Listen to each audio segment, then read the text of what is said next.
Shalom saudara yang dikasihi Tuhan.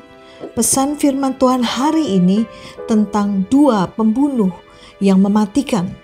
Mari dengarkan renungan harian Bread of Life yang diambil dari kitab Ayub 5 ayat yang kedua. Sesungguhnya orang bodoh dibunuh oleh sakit hati dan orang bebal dimatikan oleh iri hati. Ada berbagai macam penyebab dari kematian seseorang. Bisa dari kecelakaan, sakit penyakit, atau dibunuh. Tidak ada satu orang pun yang menginginkannya. Namun tanpa kita sadari ada dua pembunuh hidup kita yang tinggal di dalam diri kita. Nama pembunuh itu sakit hati dan iri hati. Jika kita biarkan dua pembunuh ini tinggal nyaman di dalam kita, maka cepat atau lambat mereka akan menghancurkan dan membinasakan segala sesuatu yang baik yang ada pada kita sampai ketika kita mati barulah mereka tidak ada lagi.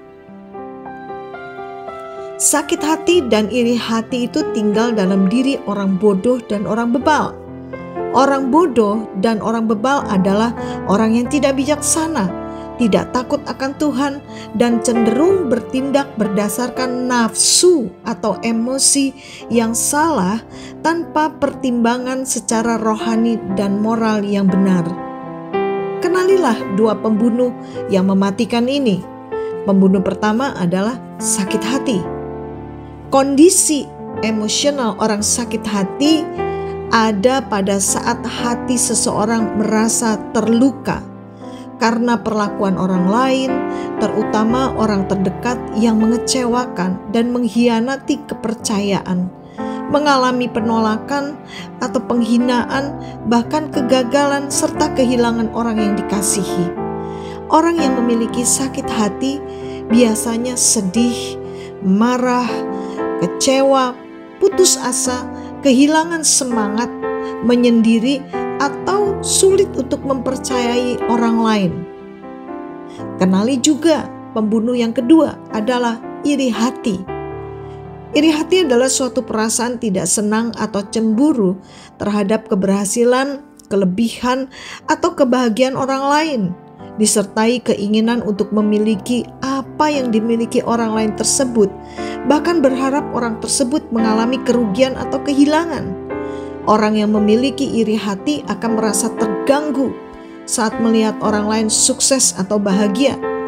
Sering membandingkan diri sendiri dengan orang lain, bahkan berharap orang lain gagal agar mereka tidak kalah.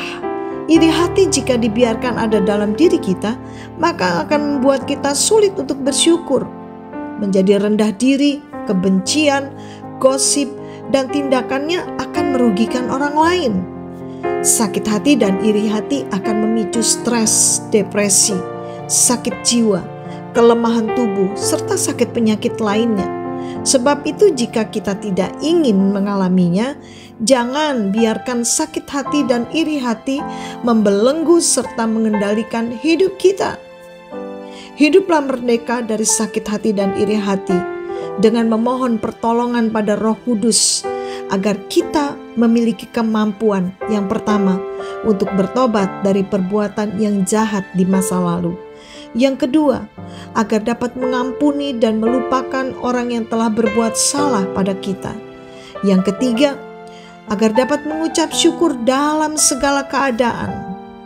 Untuk itu, tetaplah menjaga hati seperti apa yang tertulis di dalam Amsal 4 ayat 23. Jagalah hatimu dengan segala kewaspadaan, sebab dari situlah terpancar kehidupan. Mari kita akhiri renungan hari ini dengan berdoa. Bapa yang baik, saat ini kami datang kepadamu, biarlah Roh Kudus-Mu menyelidiki hati kami jika ada hal-hal yang berdosa yang telah kami lakukan secara sadar atau tidak sadar. Mungkin kami ada sakit hati atau iri hati pada orang lain. Ampunilah kami. Mampukan kami untuk dapat mengampuni serta melupakan orang-orang yang telah melukai dan menghancurkan hidup kami. Mampukan kami juga agar dapat mengucap syukur dalam segala keadaan. Pulihkan hati kami agar kami dapat hidup dalam kelegaan, damai, dan sukacita. Terima kasih Bapa yang baik. Di dalam nama Tuhan Yesus kami berdoa. Amin.